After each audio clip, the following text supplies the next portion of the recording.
Instant loan app को लेकर बिहार तक ने लगातार आपको खबर दिखाई। हमने ये भी बताया कि आरबीआई की गाइडलाइन क्या कहती है। साथ ही हमने उन लोगों से भी आपको मिलवाया जो इस लोन ऐप से लोन लेने के बाद लगातार परेशान हो रहे थे। नमस्कार, मैं हूं इंद्र मोहन, आप देख रहे हैं बिहार तक। बिहार तक ने इंस्टेंट लोन ऐप को लेकर एक मुहिम छेड़ रखी। हर दिन हम आपको सरकार की गाइडलाइन भी बताते हैं, साथ ही ऐसे फर्जी लोन ऐप से बचने की सलाह भी देते हैं। आज हम आपको एक ऐसी महिला से मिलाते हैं जिन्होंने पढ़ाई लिखाई बिहार में की, लेकिन अभी वो गांधीनगर में अपने परिवार वालों के साथ रहती है। स्नेहा दुबे हैं ये। स्नेहा दुबे ने जब लॉकडाउन चल रहा था, या ये कहे कि लॉकडाउन के बाद जो ये कोरोना वाला पूरा समय चल रहा था, इस दौरान दिवाली से कुछ दिन पहले उन्होंने इसी इंस्टेंट लोन ऐप के जरिए कुछ पैसे अपने दोस्त की मदद के लिए लिया था, और उसके बाद जो कुछ भी हुआ आप उन्हीं की जुबानी सुनिए। हेलो एवरीवन, मेरा नाम स्नेहा दुबे है और मैं गांधीनगर गुजरात से बात कर रही हूँ। बेसिकली जो है वो मैं लखनऊ की हूँ और मैं यहाँ पे रहती हूँ। अक्टूबर में मुझे कुछ ज़रूरत पड़ी थी, मेरे कुछ किसी की हेल्प की वजह से, किसी की हेल्प के लिए। तो उनके कहने पे मैंने उनकी हेल्प के लिए एक लोन एप्लीकेशन से कुछ लोन्स वगैरह लिए थे। और फिर उसके बाद ये हुआ कि पेमेंट्स करने के बाद भी जो है वो चीज़ें ख़त्म हो गई थी, लेकिन उनके बाद थोड़े दिन के बाद फिर से उनके मैसेजेस, उनके कॉल्स और उनके हैरेसमेंट बहुत बुरी तरीके से चालू हो गए थे। उनका जो लेवल ऑफ हैरेसमेंट था वो बहुत ही ज़्यादा भयानक था। इतना भयानक था कि मैं उसको ज़्यादा दिन बर्दाश्त नहीं कर पाई, और मेरे वैसे भी सहने की जो मेरी शक्ति है वो बहुत ही कम है। तो मैं within 15 days I was like ये सब क्या है बकवास। मतलब मेरे लिए बहुत नया था, क्योंकि जब जो चीज़ ख़त्म हो गई है लेकर के बंद कर दिया, उसके बाद भी इनका हैरेसमेंट चालू था और चीज़ें थी, तो वो मेरे लिए बहुत ज़्यादा अनबेरेबल था। फिर उसमें मैंने डिसाइड किया कि नहीं, मैं इसको फ़ाइट करूँगी। और मैंने फिर इसके लिए क्या किया कि मैंने इसके लिए दिवाली के दिन ही मैंने डिसाइड किया था। और मैंने फिर एक साइबर एक्सपर्ट हैं मिस्टर मुकेश चौधरी, जयपुर के, मैंने उनकी हेल्प से इसको एप्लीकेशन वगैरह पे जो है, जो इनको हरेसमेंट कॉल्स थी, जो भी चीज़ें थी, उनके ऊपर मैंने एफआईआर किया। क्योंकि पुलिस, आप जानते ही हैं, हिंदुस्तान है, थोड़ा सा तो पुलिस को करना ही करती ही है। और मोर ओवर ये जो क्राइम है ना, ये क्राइम अपने आप में एक नया क्राइम है। तो ये एक चोरी, ऐसी चोरी है, ये एक ऐसा मर्डर है, एक ऐसी डकैती है जिसका कोई जो फिज़िकल इसका एविडेंस नहीं है। मींस कि पुलिस को लगता है कि चोरी मतलब होता है कि आपने किसी से ताला तोड़ के आपके घर में चोरी कर लिया, उसको चोरी बोलते हैं।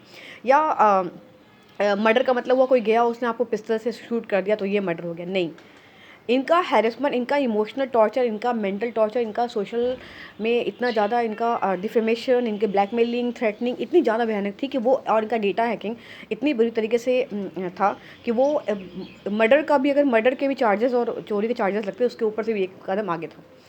लेकिन चूंकि ये नया था, इसलिए ये बहुत ही बुरी तरीके का ऑर्गेनाइज क्राइम था, और चूंकि ये नया था इसलिए पुलिस को भी समझने में टाइम लग रहा था, और हम लोगों को भी समझ में नहीं आता कि हम लोगों को क्या करना चाहिए। एटलीस्ट मुझे तो समझ में नहीं आ रहा था।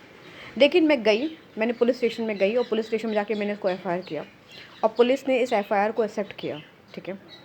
और नाउ अब देखिए, अब ये चीज़ें थोड़ी थोड़ी तरीके से कम हो रही हैं। लेकिन गाइस, जिस तरीके का हैरेसमेंट इन लोगों ने किया था, व्हाट्सएप पे ग्रुप बनाना, फिर आपके रैंडमली आपके नंबर्स को उठा करके उन पे कॉल करना, उन पे आपके लिए बकवास करनी, और ज़रूरी नहीं कि जो 100 नंबर आपके मोबाइल में हो उनमें से सारे से आपके रिलेशन अच्छे हों। कुछ लोग इस चक्कर में बैठे रहते हैं कि आपके रिलेशन कि कब उनको मौका मिले और बोलें। तो उन्होंने हर तरीके से मेरी सोशल लाइफ और मेरी पर्सनल लाइफ और मेरा इमोशन, मेरे फाइनेंशियली, हर तरीके से उन लोगों ने मुझे बहुत बुरी तरीके से डैमेज कर दिया था। तो इतना ज़्यादा वो डैमेज हो गया था कि वो मेरे कंट्रोल से बाहर हो गया था। और फिर मैंने इसका एक ही रास्ता पाया, एक ही रास्ता मैंने चूज़ किया, वो था एफआईआर करने का, पुलिस स्टेशन में जा कर के। ठीक है। और गाइस, पुलिस स्टेशन में जाइए, अगर आपके साथ भी ऐसा हो रहा है, कंप्लेन करिए, फिर एफआईआर करिए, और बिलीव करिए पुलिस को। अगर आप अपनी बातें अपने हिसाब से रखेंगे, अपनी तरीके से समझाएंगे, पुलिस को समझ में आएगी और वो इस बात को लेंगे। ठीक है। सो गाइस, बहुत लोगों की जान जा चुकी है। क्राइम भी ऐसा कैसा क्राइम कि किसके लिए इंसान को मरना पड़ जाए। तो आप लोग समझें, और ये वीडियो अगर कोई भी देख रहा हो, अगर वो पुलिस से भी रिलेटेड है, तो प्लीज़ समझे कि वो ज़माना चला गया कि जहाँ पे ताला तोड़ के चोरी करते थे। Data hacking is also a theft. ठीक है। और आप ये भी समझने की कोशिश करें कि मर्डर का मतलब ये नहीं है कि कोई बंदा भी आएगा, और वो आपका जो है आपके घर में आपको पिस्टल दिखा देगा और वैसे मर्डर कर लेगा। क्या पता वो आपको मेंटल इतना टॉर्चर कर दे, इतना सोशली डिफेम कर दे, आपकी इमेज इतनी रुइन कर दे कि आपके पास मरने के अलावा कोई चारा ही ना बचे। सो प्लीज़ जो विक्टिम है मेरे जैसा, वो प्लीज़ जाए, पुलिस स्टेशन जाए और अपनी इज्जत के लिए लड़े, अपने लिए लड़े और अपने आसपास के लोग जो उनके लिए भी लड़े। ठीक है, ये बहुत सिंपल सा स्टेप है। हर किसी को टैग करने की ज़रूरत नहीं, इतनी सारी आरबीआई और पीएमओ और ये वो सबको आप टैग करके बोलते हो। इससे बेटर है अपनी 24 घंटे में से कुछ 2 घंटे निकालो और अपनी इज्जत के लिए जा कर के उन पुलिस स्टेशन में जाके आप एक करो, जा कर के आप कंप्लेन करो। हर जगह की पुलिस हेल्प करती है। ओके, और बिहार से, यूपी से और कर्नाटका, मध्य प्रदेश, राजस्थान, गुजरात, दिल्ली, हरियाणा, हर जगह से, तमिलनाडु, केरला, हर जगह से जो है, तेलंगाना, हर जगह से जो है इस ऐसी खबरें आ रही हैं कि ऐसे क्राइम्स हो रहे हैं। तो प्लीज़ आप लोग जो है वो आगे बढ़ें और प्लीज़ अपनी हेल्प खुद करें। कृपया करके आप लोग प्लीज़ कंप्लेन करने की कोशिश करें और उनको एफआईआर में कन्वर्ट करें।